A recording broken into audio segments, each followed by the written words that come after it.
नमस्कार दोस्तों, आप सभी का स्वागत है हमारे यूट्यूब चैनल पर। आज इस क्लास में हम ये डिस्कस करने वाले हैं कि संज्ञा में संज्ञा क्या है और संज्ञा के बारे में जानेंगे कि संज्ञा कितने प्रकार की होती है और संज्ञा के भेद कितने हैं। तो आइए आज हम जानते हैं इस वीडियो में कि संज्ञा के बारे में सभी ने पढ़ा होगा कि संज्ञा क्या है, लेकिन इसकी अच्छी जानकारी और एग्ज़ाम के लिए ज़रूरी हो सकती है।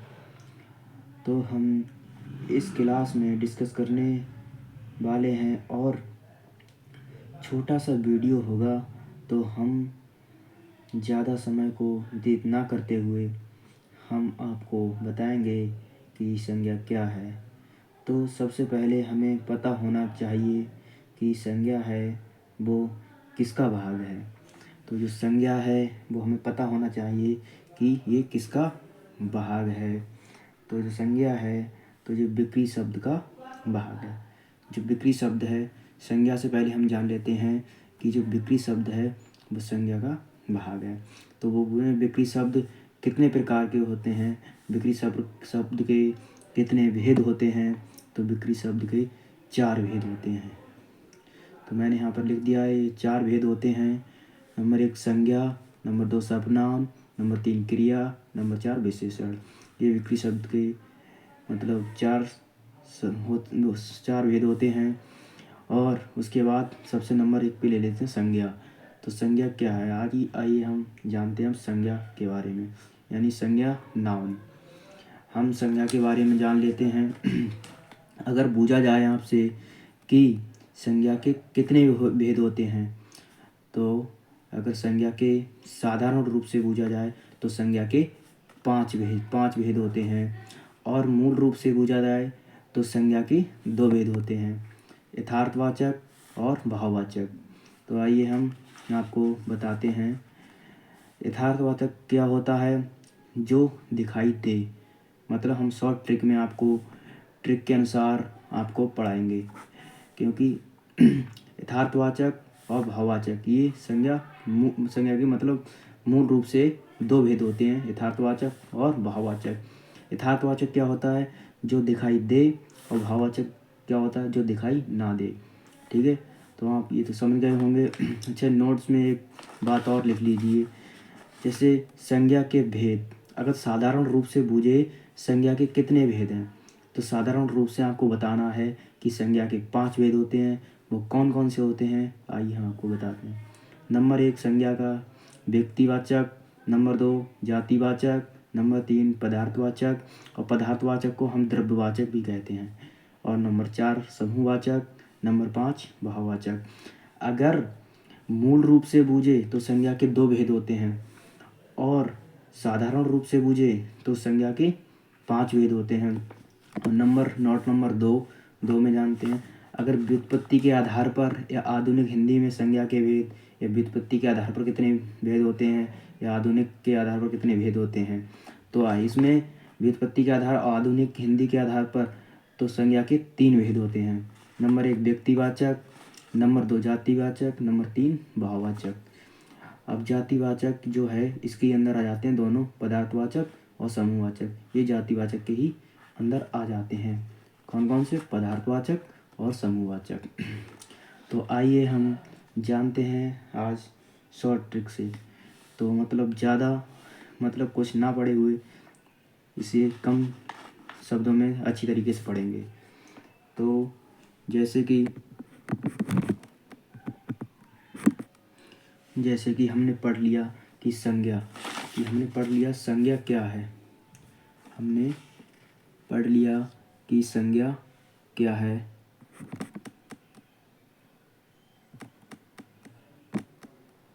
हमने पढ़ लिया कि संज्ञा क्या है। तो जैसे संज्ञा को क्या है, संज्ञा किसी का नाम, दुनिया में कोई भी वस्तु का नाम, कोई स्थान का नाम, कोई भी चीज़ दुनिया में जो है, मतलब इंसान का नाम, जगह का नाम, या कोई भी वस्तु का नाम, वो सब संज्ञा है। तो आइए हम संज्ञा का पहला है व्यक्तिवाचक। तो हम व्यक्तिवाचक के पहला पॉइंट हम इन 5 पॉइंटों के बारे में जानेंगे। तो नंबर 1 व्यक्तिवाचक। व्यक्तिवाचक का मतलब एक वचन। आइए हम कम लाइनों में जानते हैं इसे शॉर्ट ट्रिक से। तो जैसे जिनके जैसा दूसरा कोई भी नहीं, मतलब व्यक्तिवाचक में जिनके जैसा कोई दूसरा ना हो, कोई भी ना हो, उसे व्यक्तिवाचक कहते हैं। ये व्यक्तिवाचक की कम शब्दों में पहचान है। जिनके जैसा दूसरा कोई भी नहीं, ये होता है व्यक्तिवाचक। और इसके जैसे हम एग्जाम्पल ले लेते हैं। जैसे हमारे आपके माता पिता हो गए, गंगा हो गई, यमुना हो गई, राम या श्याम, रामचरितमानस या हिमालय आदि। ये मतलब व्यक्तिवाचक, ये एक वचन है। माता पिता, हमारे माता पिता हैं, आपके माता, तो एक ही तो माता पिता होते हैं। गंगा भी एक ही है, यमुना भी एक है, राम एक है।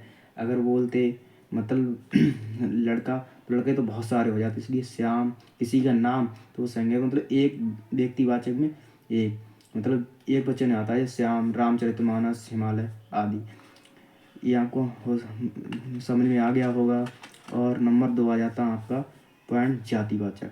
अब हम आपको जातिवाचक समझाते हैं। जातिवाचक क्या होता है? बहुवचन, मतलब जिसके जैसे और भी हों, जिसके जैसे और भी हों। तो हम आपको बताएंगे। जैसे एग्जाम्पल के तौर पर लड़का हो गया, कुर्सी हो गई। अब जैसे भाई साहब बूझा जाए कि लड़का, तो लड़के तो बहुत सारे होते हैं, कुर्सी भी बहुत सारी होती हैं। नदियाँ जन कितनी नदियाँ हैं, और पर्वत जन कितने पर्वत हैं। ज्वालामुखी जन कितनी ज्वालामुखी हैं। मेज़ें जन कितनी मेज़ें हैं। बोतल, ऐसे बहुत सारी बोतल है, पेन है, किताब है, और सभी रिश्तेदार इसमें आ जाएंगे। तो मतलब जो जातिवाचक, ये समझ लीजिए जो मतलब एक जैसे दिखाई दें ज़्यादा संख्या में, तो समझ लो वो बहुवचन है। तो समझ जाओ जो बहुवचन संख्या में दिखाई दे तो वो जातिवाचक है। हमेशा ये याद रखना। जैसे ये मैंने आपको बता दिए। अब इसके बाद मैं आपको बताऊंगा इसका दूसरा भाग। अब हो गया। इसके बाद तीसरा आपका आ जाएगा भाववाचक। आपका भाववाचक आ जाएगा। इसको हम एक वचन, मतलब जो दिखाई ना दे या नहीं दे, मतलब वो भाववाचक होता है।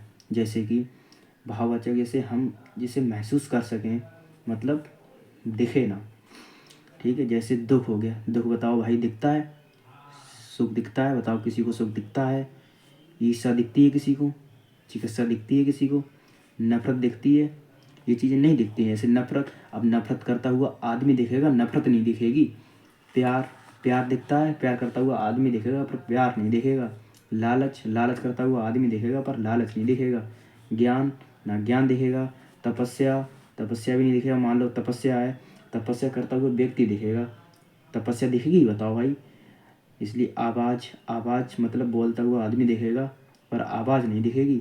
हवा मतलब चलती हुई महसूस होगी पर हवा दिखेगी नहीं। तो भाववाचक में जो वो हो जाएंगे जो हमें दिखाई ना दे, मतलब उन्हें हम एक किस प्रकार से कह सकते हैं कि हम उन्हें महसूस करते हैं, वो भाववाचक के अंदर आते हैं। तो यही सब। इसके बाद आ जाता है चौथा पॉइंट, पदार्थवाचक, यानी इसे द्रव्यवाचक भी कहते हैं। एक वचन जिसे मापा या तौला जा सके परंतु गिना ना जा सके, मतलब जिसे मापा या तौला जा सके परंतु गिना ना जा सके, वो पदार्थवाचक या द्रव्यवाचक के अंदर आता है। जैसे चावल है भाई, चावल को गिना जा सकता है? नहीं गिना जा सकता, बिल्कुल नहीं गिना जा सकता है। क्योंकि चावल, अब कहते हैं लोग चावल गिन लेंगे, तो आप चावल खाते तो क्या चावल कभी गिन के खाते हो? हैं? गेहूँ को भी नहीं गिना जा सकता, तौला जा सकता है। चावल को भी तौला जा सकता है। दूध है, दूध को तौला जा सकता है, दूध को गिना नहीं जा सकता। घी है, घी को तौला जा सकता है, घी को गिना नहीं जा सकता। ऐसे हमारा पानी हो जाएगा, और चीनी हो जाएगी, मिट्टी हो जाएगी, नमक हो जाएगा, और दाल हो जाएगा, दाल भी हो जाएगा आदि। ऐसे शब्द हैं जो मतलब जिनको तौला जा सकता है, मापा जा सकता है, परंतु गिना नहीं जा सकता। ऐसा ही हमारा और भी सारे एग्जाम्पल होते हैं इनके, वो आपको भी थोड़ा अनुमान लगाना है। जैसे अब पांचवा हो गया आपका समूहवाचक, यानी बहुवचन, जो ग्रुप को दर्शाता है, मतलब जो ग्रुप को दर्शाता है वो समूहवाचक होता है। समूहवाचक का मतलब आपको समूह से ही पता लगता होगा समूह क्या होता है। तो समूहवाचक यानी जो ग्रुप को दर्शाता है। जैसे एग्जाम्पल के तौर पर सेना हो गई, भीड़ हो गई, कुंज हो गया, पुलिस हो गई, जनता हो गई, संघ है, झुंड है, कक्षा है, संसद है, पंचायत है आदि। अच्छा बताओ, सेना कभी तुमने एक आदमी की देखी है? कभी भीड़ तुमने एक आदमी की एक आदमी को भी भीड़ देखा है? कुंज, कुंज को क्या मतलब तुमने, कुंज होता है जो उसको एक आदमी से कुंज बनता है। पुलिस, पुलिस होती है तो वहाँ पर बहुत सारी होती है। जनता, जनता कभी एक से जनता कभी बनती है तो कई सारे लोग मिलकर होते हैं तो वो समूह बनता है। तो उस जनता, जैसे संघ कई सारे लोगों को मिलकर संघ बनता है, झुंड कई सारे लोगों को बनकर झुंड मिल बनता है।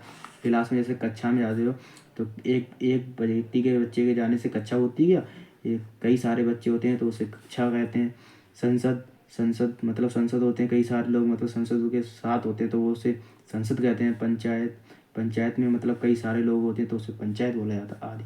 जैसे ऐसे जो सेना मतलब समूह के जो व्यक्ति दिखे तो उसे समूहवाचक कहते हैं। जो मतलब जो ग्रुप को दर्शाए वो हमारा समूहवाचक होता है। तो दोस्तों मुझे उम्मीद है कि आपको अच्छी तरीके से समझ आ गया होगा, क्योंकि मैंने आपको बहुत ही अच्छी तरीके से शॉर्ट ट्रिक में आपको संज्ञा समझा दी। जो संज्ञा के भेद हैं मैंने जो संज्ञा के भेद हैं वो मैंने आपको सब बता दिए। संज्ञा के भेद और संज्ञा के बारे में, संज्ञा से पहले हम जानते हैं विक्री शब्द, मतलब विक्री शब्द के भेद मतलब 4 होते हैं। संज्ञा, सर्वनाम, क्रिया विशेषण और संज्ञा गुणनाम। मतलब मूल रूप से अगर देखा जाए तो 2 प्रकार के होते हैं, 2 भेद होते हैं इसके संज्ञा के। और साधारण रूप से देखा जाए तो 5 होते हैं और व्युत्पत्ति के आधार पर देखा जाए तो 3 भेद होते हैं। तो मुझे लगता है, उम्मीद है कि दोस्तों आपको अच्छी तरीके से समझ आ गया होगा। तो मैं बस यहाँ पर अपने शब्दों को विराम देता हूँ। जय हिंद, जय साथियों।